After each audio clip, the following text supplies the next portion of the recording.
할렐루야. 우리 주님으로부터 오는 은혜와 평강이 오늘 하루의 삶을 살아가는 여러분의 삶 가운데 가득하시길 축복합니다. 최종 테스트라는 제목으로 창세기 44장 1절에서 17절의 말씀을 함께 나누겠습니다. 형들은 아버지를 설득하여 막내 베냐민을 데려왔지만 변덕스러운 총리가 어떤 반응을 보일지 불안했습니다. 그런데 예상치도 못한 환대를 받게 됩니다. 볼모로 잡혀있던 시므온을 석방하여 특별히 준비된 연회에 참여하게 된 것입니다. 그러면서 요셉은 여전히 정체를 숨긴 채 형제들에게 최종 테스트를 합니다. 이를 통해 그들이 완전히 변화되었는지를 확인한 것입니다. 그렇다면 본문에서 주시는 메시지를 오늘과 내일 이틀에 걸쳐 함께 이어서 말씀을 나누겠습니다. 첫 번째는 사랑으로 하나된 공동체를 세우라는 것입니다. 사랑으로 하나된 공동체를 세우십시오. 야곱에게 있어서 베냐민은 특별한 아들입니다. 가장 사랑한 라헬의 유일한 혈육이었기 때문입니다. 물론 이것은 요셉이 살아있다는 것을 모를 때의 일입니다. 야곱은 베냐민을 최대한 가까이 두기를 원했습니다. 요셉처럼 잃어버린다면 어찌 감당하겠습니까? 그래서 미루고 미루다가 어쩔 수 없이 애굽에 보내게 된 것입니다.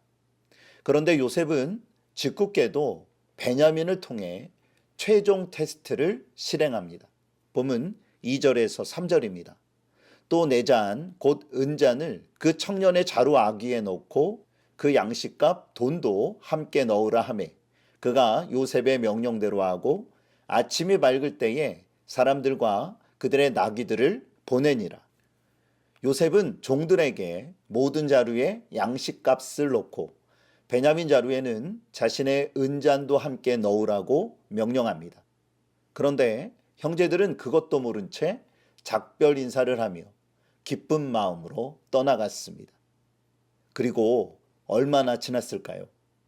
요셉의 청지기가 급히 쫓아와 행렬을 막으면서 크게 나무라는 것이 아닙니까? 그러자 그들은 억울한 나머지 이렇게 대답합니다. 본문 8절에서 9절입니다.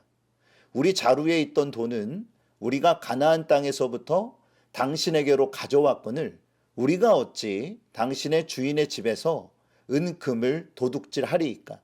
당신의 종들 중 누구에게서 발견되든지 그는 죽을 것이요 우리는 내 주의 종들이 되리이다. 그들은 나름대로 자신이 있었던 것 같습니다. 아무리 형제들이 못났어도 이러한 상황에서 도둑질을 했겠느냐는 마음이었을 것입니다. 그런데 이게 웬일입니까? 전혀 예상치 못했던 베냐민의 자루에서 은잔이 발견된 것입니다. 본문 12절에서 13절입니다. 그가 나이 많은 자에게서부터 시작하여 나이 적은 자에게까지 조사하매 그 잔이 베냐민의 자루에서 발견된지라. 그들이 옷을 찢고 각기 짐을 나귀에 싣고 성으로 돌아가니라. 이제부터가 중요합니다.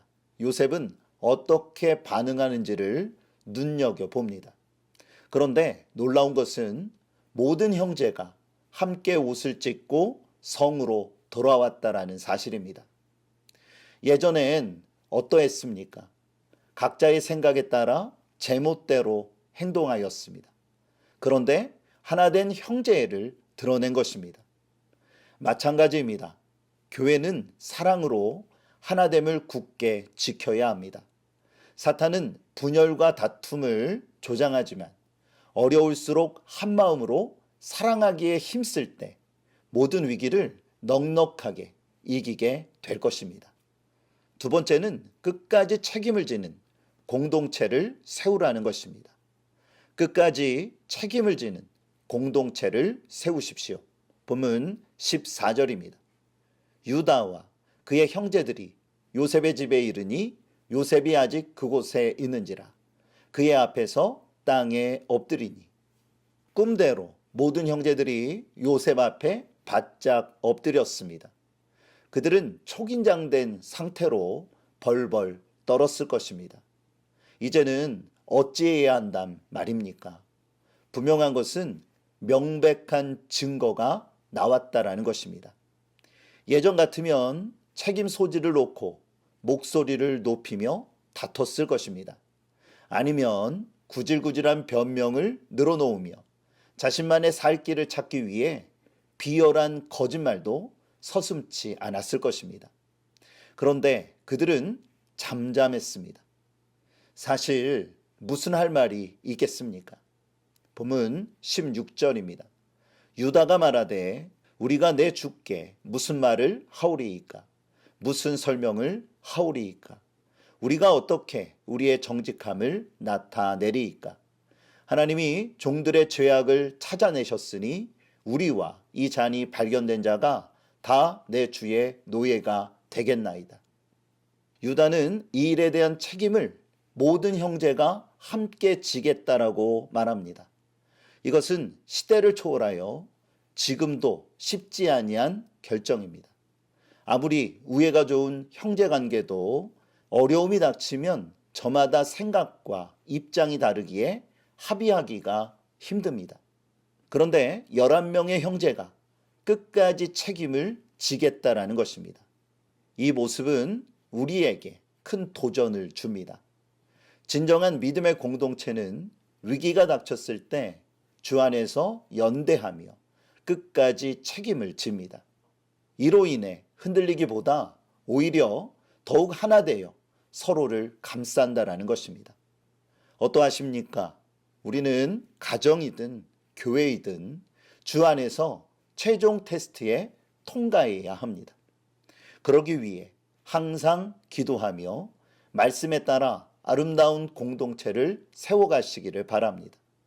서로를 감싸고 끝까지 자기에게 맡겨진 책임을 다할 때에 믿음의 거룩한 역사를 이루게 될 것입니다. 오늘 말씀을 기억하세요. 사랑으로 하나 된 공동체와 끝까지 책임을 지는 공동체를 세워 가십시오. 하나님의 나라를 이루고 확장시키는 공동체는 바로 이와 같습니다. 주님이 주시는 최종 테스트를 통과하여 가정과 교회가 주 안에서 승리하는 여러분의 귀한 삶이 되어지시기를 주님의 이름으로 축복합니다. 오늘도 하나님은 여러분과 함께 하십니다.